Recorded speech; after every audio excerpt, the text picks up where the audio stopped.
Hey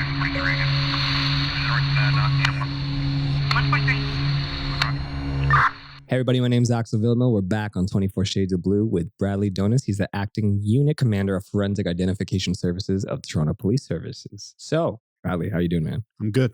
Thank you. Good. I'm glad to see you. We had been great conversations about everything that you do, but I would love for you to tell the audience about what you do with forensics and kind of what the day-to-day is like. So at Forensic Identification Services, we're really responsible for the examination of crime scenes throughout the city. And so there are some different levels of response, but certainly our office is responsible for the most serious crimes. So all the stuff you see on TV, those are the scenes that our officers are attending and examining. Oh my gosh. So, I mean, is it a lot of pressure, especially when, they are large crime scenes or something of, that is on the media? Do you and the team really feel that heat to work really fast? Well, not so much fast. I mean, it's important for us to get a neighborhood back to normal as quickly as we can, because we certainly don't want the community members to see this crime scene for days and days if we can help it. But the more important thing is that we're thorough and we're diligent in what we're doing, so that at the end of the day we can catch the bad guys and put them away. Absolutely. I mean, it's so interesting. I think everybody sees a lot of stuff on TV, and it's probably a lot of BS, to be honest, in terms of what we see there versus what the reality. I think one of the big things I had was, how does the environment really factor in to doing your job? Because I know there's something inside which is controlled. Like right now we're in a studio, very controlled, everything around us. But in your case, some things might be drying up, some things might be blown away. How do you guys get across that? Yeah, so absolutely. The environment plays a huge role in the preservation of evidence. So outdoor scenes are notoriously just difficult. And we really have to triage what we're going to do first and what we're worried is going to disappear. And I think back to one scene that I spent some time examining on the rooftop of a nightclub in the entertainment district. Sound like a movie already. So yeah, here we go. On the nightclub, we're on the rooftop. I'm setting the scene, and then I'm gonna. Yeah, I'll give it to you now. So the problem was, so the bad guys had shot the victim on the rooftop. The victim had been removed. He was deceased and he had been removed. But now we've got all these beer bottles all over the place and we don't know whose is what, and we want to collect them. And UV light from the sun will destroy DNA if we leave it for too long. So we had to very quickly take our photographs and start collecting things, but we have to collect them in order, right? And we have to document where they all came from.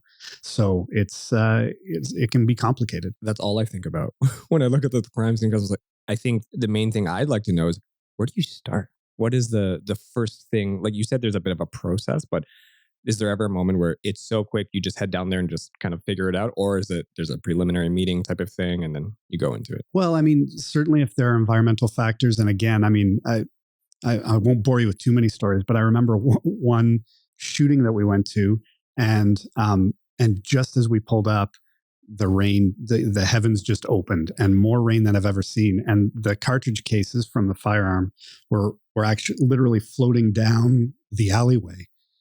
Excuse me. So they were floating down the alleyway, and we just had to kind of catch them. Like there was no time to do anything. That's pretty rare. Most of the time we have some time, but there is a process. And the most important part of the process, I would say, is the initial documentation, and that's usually through photographs and video. And as someone in the production world, you'd understand. Yeah, lighting is a big issue. Essentially, what we're trying to do is give the court a fair and accurate representation of how we found the scene. Mm-hmm. And so we want the trier of fact, whether that's a judge or a jury, to know exactly where everything was when we arrived, so that we can explain what we did with it from there. So I think that's probably the most important piece, but that's always the first step. That's so cool, because I also was a little looking at TV and watching. I'm like, did we really need that much flash on this? Is that true? Does everybody just rock a huge flash and just like go to town? Because you said accurate, right? Yeah. And sometimes I feel like, I mean, this is me getting into the nitty gritty of it. I'm like, that bullet casing may not look exactly like where it was to the left because of how they shot it for some reason. You're bang on. So So you're right. We want to give an accurate representation. So sometimes we have to take multiple pictures with multiple different options as far as light. So we'll paint a scene with light, and I'm sure you're familiar with that. But we'll basically open the shutter, and then we'll pop a couple of flashes around, or we'll use the headlights of our car, or we'll do something to light up a scene. But you're right, we can make it look like daytime. So we want to be able to show the details in the scene, but we also have to take some pictures so that the trier of fact understands that, yeah, you couldn't see that well. So literally, not only are you officers, you're also film production crew at the same time, which is crazy to think. Yeah. So, I mean, from our perspective, we do a lot of training in photography. In fact, I wouldn't say most, a significant portion of our schooling, when we're learning to be forensic specialists, is photography. And that's exactly why you have to think about all of these things throughout your scene examination. You guys are literally like the artists of the force. We prefer scientists. But we'll accept artists. Scientists and artists. You can be both. There you go. All right. Thank you. No, of course. I just think that's really cool because, there's even parts that you're saying that bullet casings were going down the sewer, or sorry, down the lane. I was thinking, does it ever get into parts that you can't access, like the sewer? I mean, I'm sure you can access and go down, but do you ever have to go further? Yeah, absolutely. We occasionally do. Sometimes people try to discard weapons or clothing and things like that down the sewer. So we have a good relationship with our friends at the city, and they'll come and open things up for us, and we'll do what we have to do to obtain these things. I mean, occasionally things get to the dump and we have to search through the dump. So it's certainly not as there's certainly a lot of smells that I've experienced in the last 20 years that I wouldn't wish on anybody. Biggest question: have you actually ever just smelled something and then like, I need a second, everybody, and then? No, not completely. I mean, there have been times when you have to take a second, but I haven't actually vomited at work. Oh, see? Bradley has a strong stomach, everybody. Yeah. So the team know. I'm sure other people have. It's okay. He's okay. We accept everyone as long as they don't vomit in the crime scene. That's the main. Baggy. Like exactly. Keep something with you if you've got a weak stomach. I'm sure over time, obviously, you get used to it and things like that. And I think there are lots of different aspects, right? There are certain people that just aren't a good fit for this kind of work. We self-select to a certain extent. I mean, anybody who's in our office has been a police officer for a period of time, and you're already exposed to lots of different things. And so certainly if you're not, if you can't handle being around dead bodies, forensics is not the place for you. And hopefully you'd self-select not to apply. Of course. But I think you have to have a certain kind of attitude towards the whole thing when you're attending autopsies and that sort of thing. It can be an issue sometimes, but Did you ever see a lot of turnover, or like, are people quick to realize that, say, hey, maybe this department is not for me? Or is it kind of like you go to them and go, are you sure? No. So from my perspective, there's no question. If someone comes to a supervisor or to me and says, this just isn't for me, right away, we're going to find them somewhere that they want to be and that fits what they're doing, because it's not generally something, if it's one thing to maybe have it bother you a little bit, but you can move through it. Yeah. You might get used to it. But if it bothers you to the point where you're talking to me, then you probably need to find somewhere else to go. No, for sure. I mean, what are the levels too in this case? Because it sounds like there's a lot of different levels in forensics, and let's talk about maybe what's something at the I wouldn't say lowest level or the starting level, and then to where you are as well. What's in between? So the forensic response in general in the city is kind of I'd say divided into about kind of 3 levels. So there's the scenes of crime officers. They work out of divisions. They wear a regular uniform. They respond to 911 calls. But when we need them for what I would call just sort of the more common crimes or volume type crimes, like stolen cars and minor assaults and break and enters, those sorts of things, they'll attend. They're already close. They're in the division. They're able to do kind of I don't want to say basic, but sort of a basic forensic exam, essentially. So they can fingerprint, they can photograph, that sort of thing. Then we also have recently, in fact, I think in 2017, if I'm not mistaken, we started a crime scene support technician program, which are civilians, and they work out of FIS, out of our office, and they attend, again, more volume type stuff. They examine cars, that sort of thing. Yeah. And then you get into the forensic specialists, and the forensic specialists are all police officers. Generally, they've been scenes of crime officers before. They apply to forensics. They get interviewed. We do.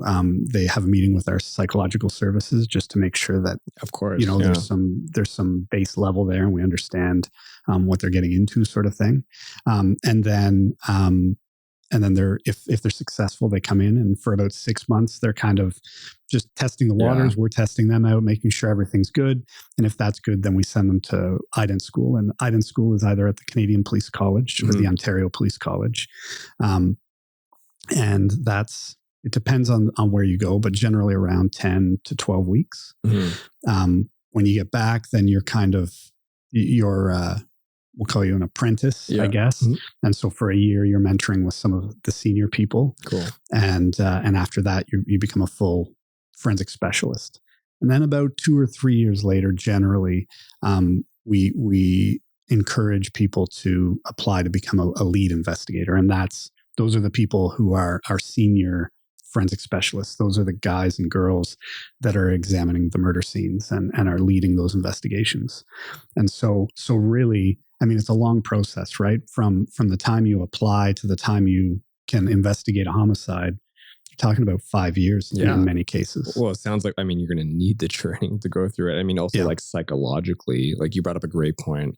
I mean, not only for the civilians that are in here, but also for yourselves. How do you take that home, or separate it from what you go home? Like, I'm sure, are you ever like, I don't want to eat right now? Yeah. I mean, you definitely compartmentalize a little bit. And I think some of that is healthy and some of it not so much. It's important to have people to talk to. And I mean, our service is really moving in leaps and bounds as far as the wellness of our members. And command is good enough to give units like us some autonomy to do what our members need. So even though our members are involved in sort of the wellness strategies that the service provides, we also provide some specific services to our members, just annual visits with our psychological services. We also recently made mandatory visits with psychological services for certain types of scenes. Yeah. So the thing that always hits everyone, it doesn't matter who you are, is kids, right? Of course. Kids are involved. Of course. It just changes the game. And so it's really important for us and certainly for me as the acting unit commander to keep an eye on what's going on and make sure that we're offering that help when people need it, because so important. Your team, right? They got to function properly. I mean, you're right. You hit it on the head of the nail there, is that, I mean, when we spoke to other guests, that sounds like kids is the most traumatic thing for everybody. No matter how senior or badass you think you are, you'll get knocked to your knees when it comes to seeing something like that. So, I mean, in your case, is there ever a story that you feel comfortable with telling, or like at least like generally talking about, that really like brought you back and, you needed to take a minute to really like either compartmentalize or talk to somebody? Yeah. A story like that? Yeah. I mean, there are a couple of scenes, I guess, that come to mind. I think probably the first time I really felt something sort of that I had to kind of talk out was a young guy who had been murdered it was on Bloor Street, Bloor West.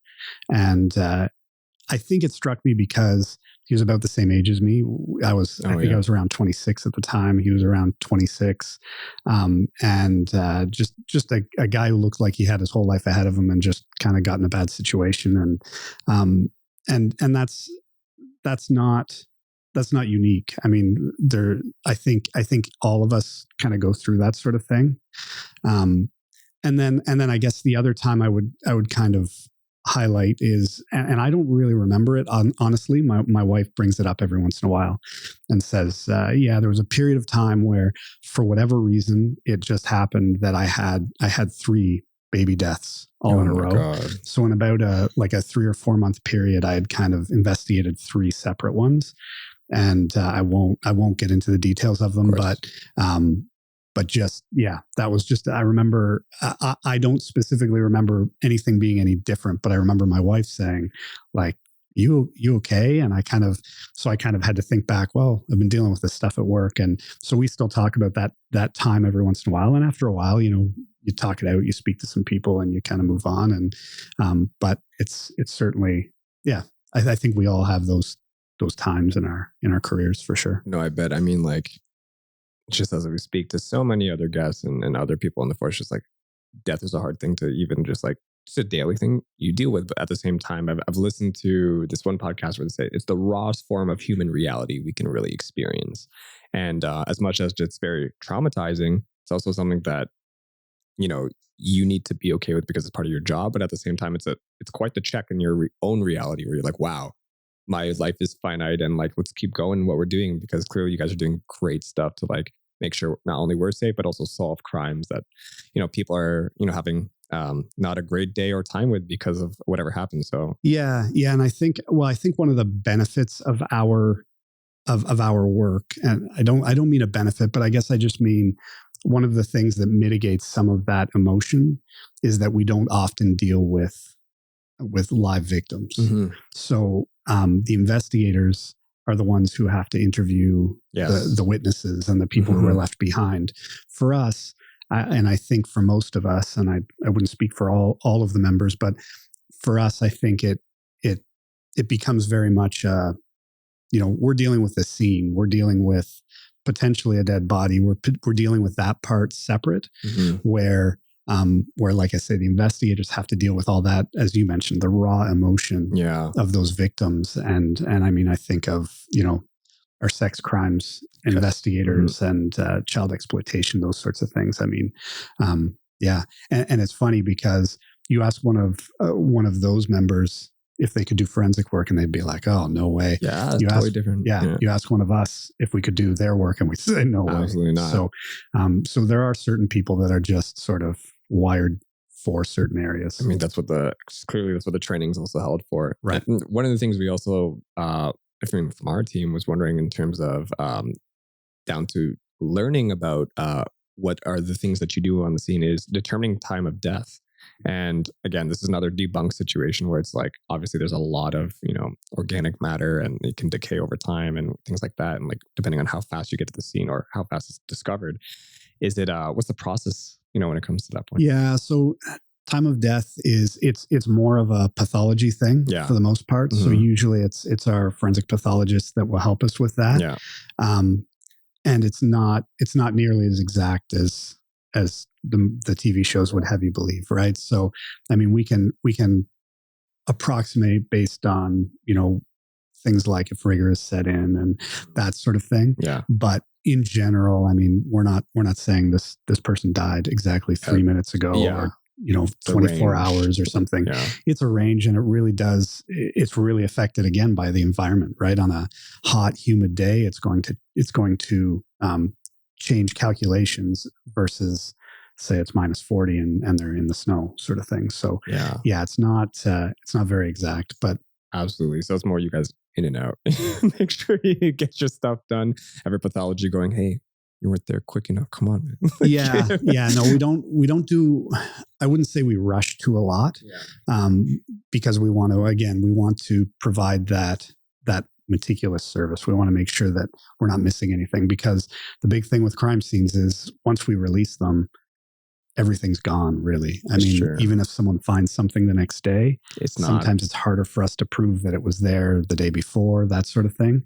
So, I mean, I'm not saying nothing ever gets missed, but we've got a pretty good track record. Of course. Well, that's amazing to hear. I mean, it's hard because you got to build a case, as accurate as possible. One of the questions I had too was, where does it all go after? It's a good question. I don't know. No, I'm just kidding. I do know. Who knows? No.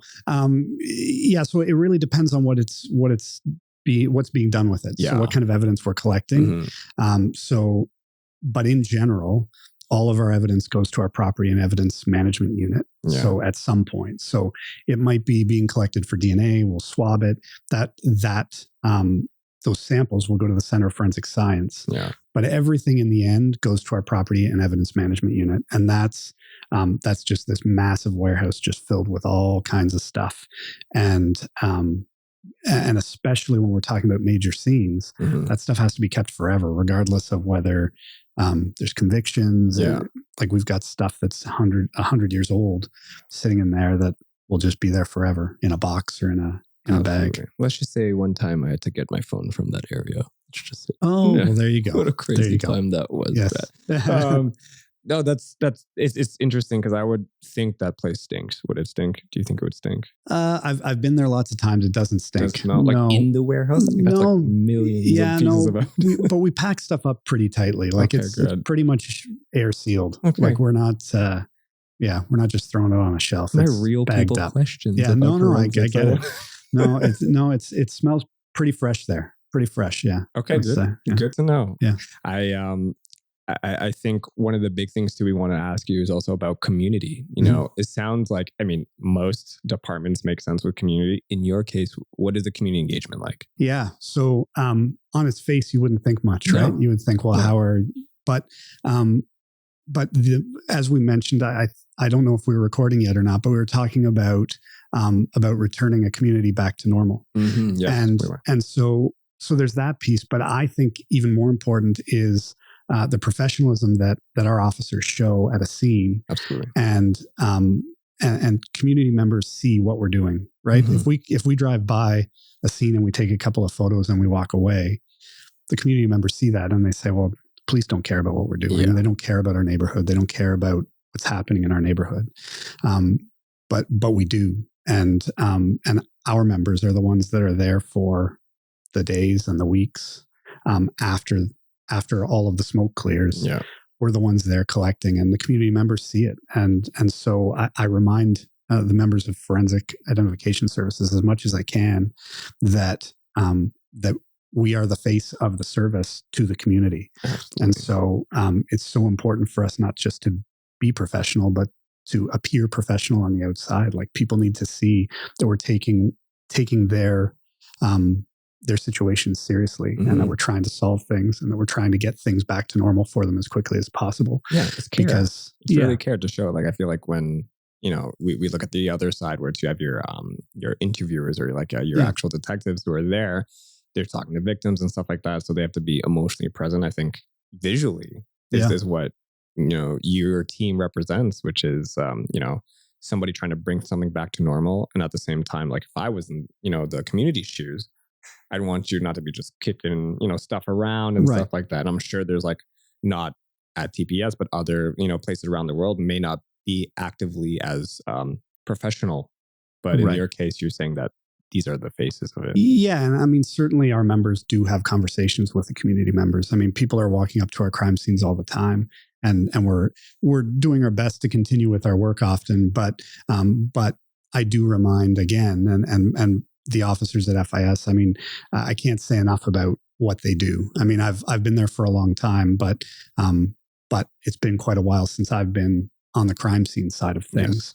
Yes. And they're the ones who are keeping everything going. And they're the ones that are, like I say, being that friendly police face at this horrible crime scene and bringing some form of normalcy back to a hurting community, right? Do you ever give them tips and tricks if somebody, is trying to like, hey, what are you guys doing? Or, or like, when do you think it's going to be over? Or like stuff like that. Because, you said you don't really engage with people, but I'm sure at moments, as you said, they do come up to you. So. Yeah. I mean, we try to be reasonable, right? I mean, everyone has their own job to do. And so we certainly don't want to slow that down to have an hour-long conversation with someone. But having said that, it's also, to take a couple of minutes to have a conversation with someone. We can't give away information about evidence. It goes a long way though. But right? but we can have a chat with them. We can often say, well, you know what, we're hoping to get cleaned up soon. And oftentimes with these crime scenes, we're blocking people's cars and people need to go to work and that sort of thing. So we try really hard to get that stuff released and get that stuff organized for them as quickly as we can without sacrificing any evidence. Yeah. We sometimes we all think that crime scenes are just the gory stuff. But like you said before, like, can you talk about that Ferrari story again? Yeah. So, I mean, we talk about cleaning up. We were talking about kind of crime scene cleanup, and that's not a service we provide. Yeah. But one thing that, every once in a while we kind of get a little bit of heat for is that, right? So, someone's Ferrari or high-end car gets stolen, and we're trying to catch the bad guys, so we want to fingerprint it, and we fingerprint it, and then they have to have their whole car detailed on the inside because I there's don't care. powder You got everywhere. it back, man. If you got my Ferrari back, that could be peppered with whatever little, I don't know, chalk or whatever you use there in terms of get it done. Yeah. Well, you may say that now, but that stuff is messy. I'm telling you. Yeah. So there's a very specific order. So just as a community or a public service announcement, I can tell you, clean it up dry first. Don't try and get it wet first. You get it wet, it turns into black, disgusting mud. Like must. Yeah. Yeah. Like, and it gets into everything. So, okay. Well, good to know if I ever get my Ferrari that I hope I have one day stolen. Yeah. Call me. I'll come dust it for you. Thank you. Thank you. See, everyone's so nice. Just like fraud. They're like, hey, if you have anybody, you got a weird text message, just call me. I'm like, perfect. I'm getting my network in the team. Let's talk about scenes of crime officer program. Tell us about it and what do you do there? Yeah, so the Scenes of Crime Officer program is they're divisional officers. So they work out of divisions in regular uniform, generally responding to 911 calls. So they do all of the B&Es, minor assaults, stolen vehicles often, that sort of thing. The idea is to have an officer close to those scenes so that they're not coming from a centralized location. So it's a really successful program. It works really well. It's been in place in Toronto since the 80s. And there are some services that don't have it around us, some of the regional services, but more and more are getting it. And it's overall it's a really successful program. That's amazing. Yeah. You also mentioned that your force is, I mean, all force is 24 hours, but I mean, you guys are on call. I feel like, is it like kind of like how firemen, if there's a fire, you guys got to go? Or is it you got to go and you still have stuff to do, paperwork? Yeah, exactly. So there's never really downtime at forensics. Yeah. Because we always have multiple cases on the go. We always have paperwork or property to deal with. But we are a 24/7 operation in Toronto, and that's relatively unique in the province and even in the country. A lot of them work days and afternoons or straight days and get called in. But we're a pretty busy unit. And so our guys are in 24 hours a day, 7 days a week, all through the year, and ready to go. And then we have a few people. We have some specializations in the unit as well. So we have footwear specialists, we have bloodstain pattern specialists, that sort of thing. Yeah. So they're not in all the time. Obviously, they get called in if required. Is there any tips that, as the public, can we help? Let's say I'm at a crime scene for some reason. I discovered something. What do I do and what do I not do? And just don't touch it. That's the big piece, right? Don't touch it. Don't lick it. Don't kick it around. What if I do and I'm just like, hey, I touched it, if you lick it, know. If you lick it, well then, you should let us know. That's different. Yeah. If you touch it for whatever reason, you're digging around and you grab something by accident, you just need to let us know. So, fingerprints, DNA, they can all be eliminated. It just means we might have to take elimination samples from you, right? Course, so if you've touched something, we might take your fingerprints just to eliminate them. And then we destroy the fingerprints once we're done, just to make sure that if we find fingerprints on it, it's yours or not. Exactly. And you have an explanation as to why you touched it. Fear. I had a dream about it once where I was like, what if I was at a crime scene, I accidentally touched something and I get co-accused or whatever it may be. And I'm like, just walk by and touch the can for some reason. Sorry. Yeah, no, you're right in the sense that, fingerprints don't lie. If your fingerprints are there, you were there. Exactly. So you'll have to explain yourself somehow. I'm not helping you with your dreams, right? I'm sorry. Can't call you in there. Yeah. Anything you'd like to say to the team or anybody that you want to talk to or shout out, public, whatever you want to do? Well, I guess overall, I'd just like to thank our forensics team. Overall, they, I think they're one of the hardest working units in the service. They're underappreciated often. We're often kind of the afterthought in some cases. So I'm so happy that I got an opportunity to tell you about what we're doing. And I guess the only other thing I'll say is consider a career with the Toronto Police and certainly in forensics. I've been doing this for about 20 years now, best job in the world, and then add in forensics, and it's just been a great ride so far. So amazing. If anybody out there is looking for a great career, this is it. Never the afterthought for us, Brad. Okay, thank you. You're up here. I did notice one. that I'm about episode 7 though. 8. What episode am I here? One-ish. 20 Listen, something. I know I've got some big shoes to fill. I watched some of them. Yeah, the chief here. This might not even call out, Brad, to the rest. This might not even make it to the air based on what I've said. You might just be like, I'm not even going to air this. Right. This is the perfect stuff we want. Everybody, that was 24 Shades of Blue. I'm Ax of Villamil, and we're out.